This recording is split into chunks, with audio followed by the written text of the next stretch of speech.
Hello everyone, this is Passages 1, Level 5. It's the unit number 10, the art of complaining, as you can see. That really bugs me. Let's gonna check out what that expression mean. Let's gonna check it out. So have you ever had problems in similar up to this? Do you agree or disagree with these comments? Let's gonna check them out. Number one, it says the things that I hate is when kids ride their scooters on the sidewalk. Next one thing that bothers me is when my friend don't show up on time for things. Something that bugs me is people who take up two seats on crowded buses. The thing that I can't stand is coworkers who leave their cell phones ringing on their desk. Now let's listen. The next activity says it really irks me. Well, but bugs me. Now you can see deduce that's something that annoys me too, and the same the next word. We're gonna look to some expressions that means or that you can express annoyances. Now let's gonna go and pay attention to the track. 10. The Art of Complaining. Lesson A. Page 80. Exercise 2. It really irks me. Part A. Listen to Jane and Kyle talking about irritating situations. What bothered each person? 1. Jane. Hi, Jane. Say, are you okay? You're looking a bit tired. Oh, I am. It's my neighbors. Oh, so they're acting up again, huh? Yep, unfortunately they are. What is it this time? Loud music again? Well, not exactly. You've been to my apartment, right? Yeah, I've been there once. It's a nice place. Well, thank you.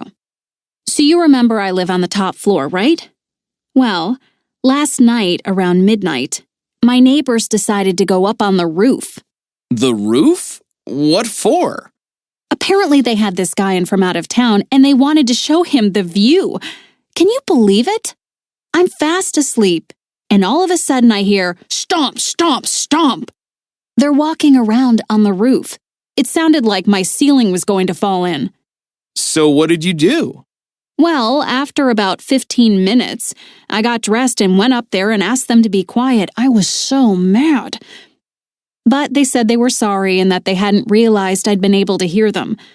I told them it was okay, but then of course after that, I couldn't go back to sleep. Oh, don't you hate it when that happens? You can't fall asleep, and then before you know it, it's morning and the alarm clock is going off. 2. Kyle. Hey, Kyle. So, how was the movie? Well, I didn't really enjoy it very much. Why? That film got great reviews. It's really popular. Oh, the movie was fine. I just got irritated by the people sitting in front of me. What happened? Well, first, they came in late. It took them a while to get into their seats. All this was happening right during an exciting part of the movie. And then they started talking. Oh, I hate when that happens. There were two of them, a man and a woman. The man had seen the movie before. And get this, he was telling the woman the entire story. Like they were the only two people in the theater. Did you do anything about it?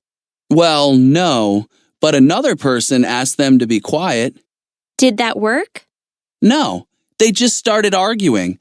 Their voices were getting louder and louder. One guy was saying, "You shouldn't talk during the movie," and the other guy was saying, "I paid my money, and you can't tell me what to do."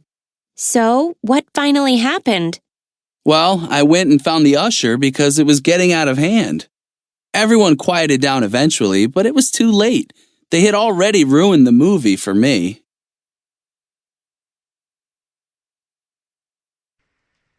All right, now let's gonna check out what were the situations from each of these people. And here you go. So Jane said her neighbors made a lot of noise and woke her up. And Kyle said people talked during the movie and ran for him. Now let's gonna go to our grammar section. In this grammar section, we're going to look to relic clauses and noun clauses. So we have to be a little bit familiar with the term clause. A clause is a sentence and it's attached with the relative pronouns most of the times. As you can see, a relative clause can occur in the subject or the object of sentence. Something that bugs me is people who take up to seats on crowded bus. The thing that I can stand is coworkers who or that leave their cell phones ringing on their desk. And some sentences use a relative clause and noun clause beginning with a question word such as when. The thing that I hate is when kids ride their scooters on the sidewalk. One thing that bothers me is when my friends don't show up on their time, on time for things. Alright, so this noun clause beginning with a question word such as when, right? Now we have the first activity. It's to complete the next situations. But before that, let's gonna check out the examples that were listed before. As you can see, here are the relative clauses that I hate. So actually the clauses are in front of the relative pronoun. And that is for defining clauses, remember that. So, and then below we'll have the different situations. This is activity number 2. I will request you to post here these examples we have from 1 to 6. So let's gonna complete them, post them here on the chat. And now we are gonna show up the vocabulary as you heard the audio. They use many expressions to state annoyance, right? So let's gonna check them out.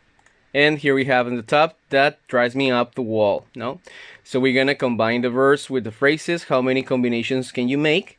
How are their meanings different? And well, we have here the verbs drive, get, and the phrases right here. Now let's gonna make the combinations. These are the collocations of the phrases.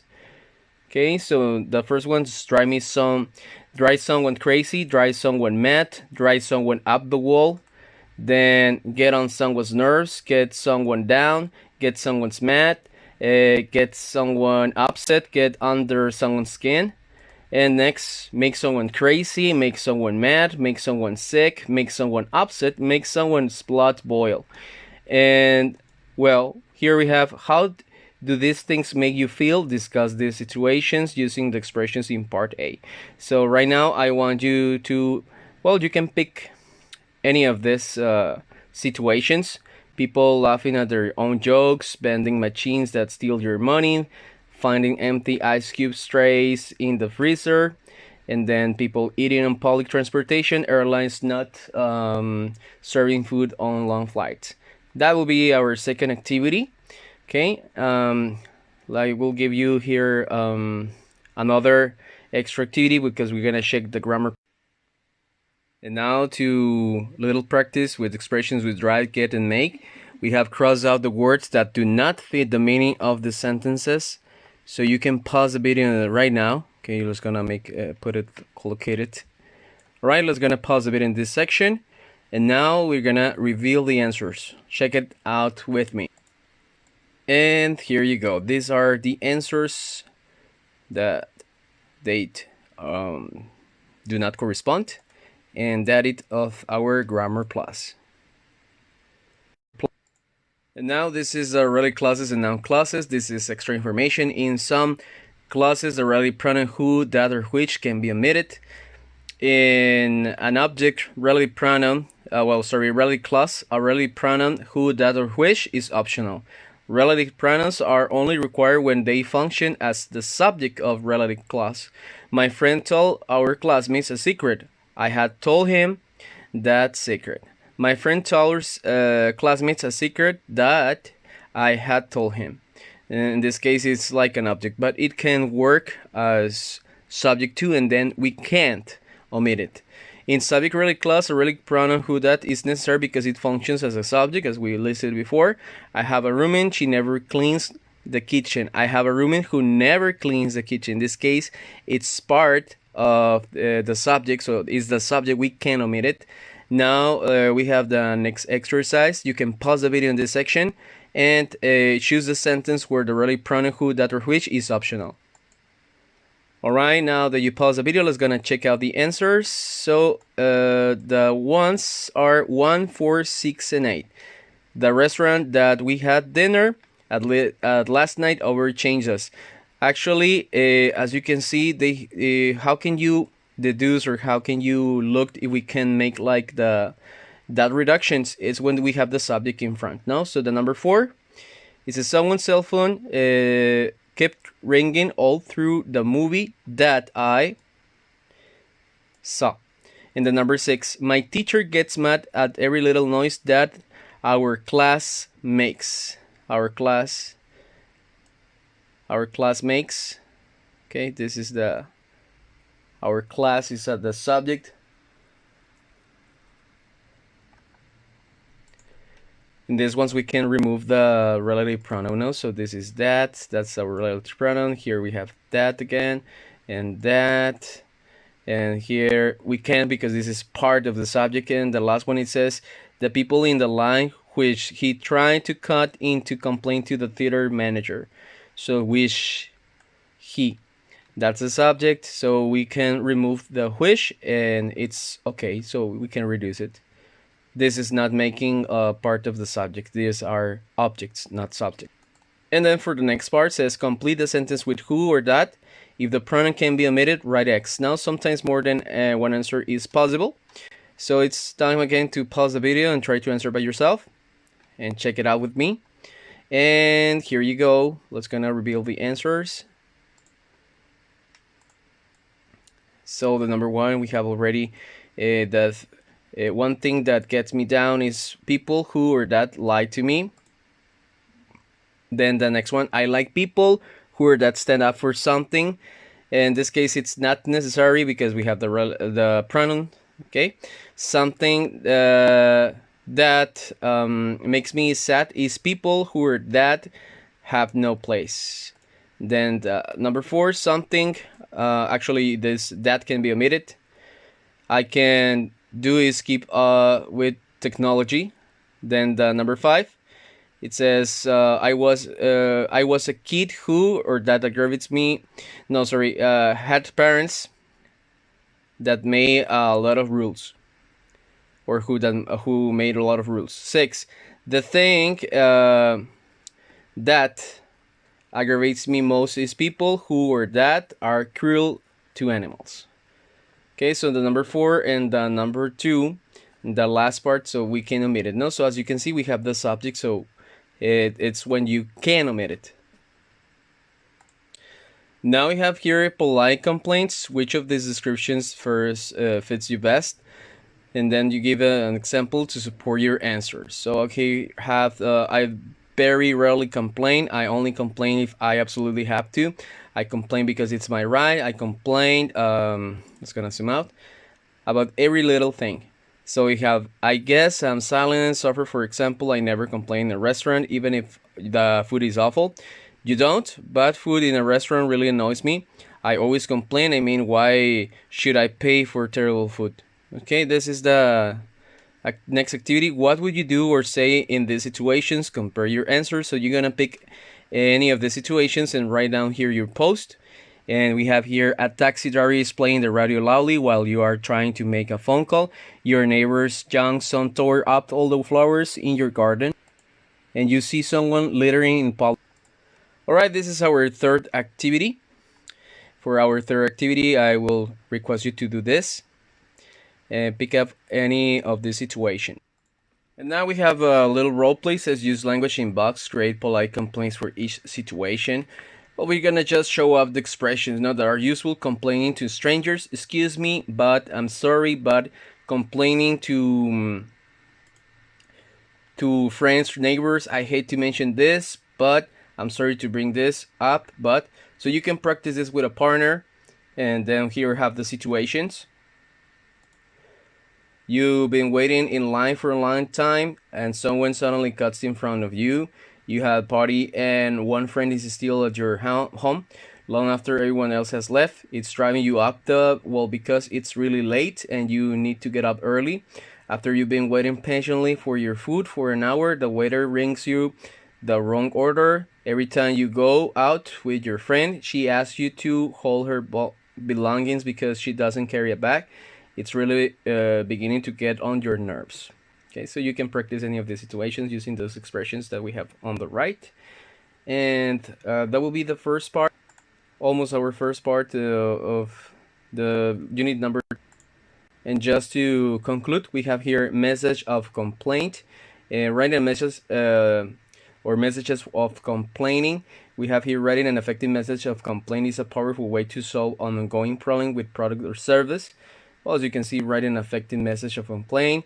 An effective message of complaint about purchase contains a clear subject line, describes the product or service clearly, explains the problem in detail, mentions a received order evidence, explains exactly what you want, and provides contact information. So anytime that you gonna make this like complaining, so it's important to check out that everything matches receipts and everything that you can consider like important, right? So you can pause the video and identify these sections. Okay, so here have this email. It's complaining about products and smartphone. And okay, so now let's gonna reveal the answer. So here you go. Actually, I'm gonna put a little bit here. Yeah. Well, as you can see here, there's this damaged product as our phone or smartphone number TB265. The case was damaged and display screen was cracked. I have my credit card bill, 1 year warranty, and received from the post office. I would like to receive a new phone as soon as possible. 6 Montgomery. Okay, this is the address, right? So this is providing information. All right. Okay, so yeah, now we have finished our first part of unit number 10, and we're gonna combine it with the workbook of the unit. So that will be it for this section, and we are gonna continue to the workbook part. So I hope that you have a nice day. Take care. See you soon. Bye bye.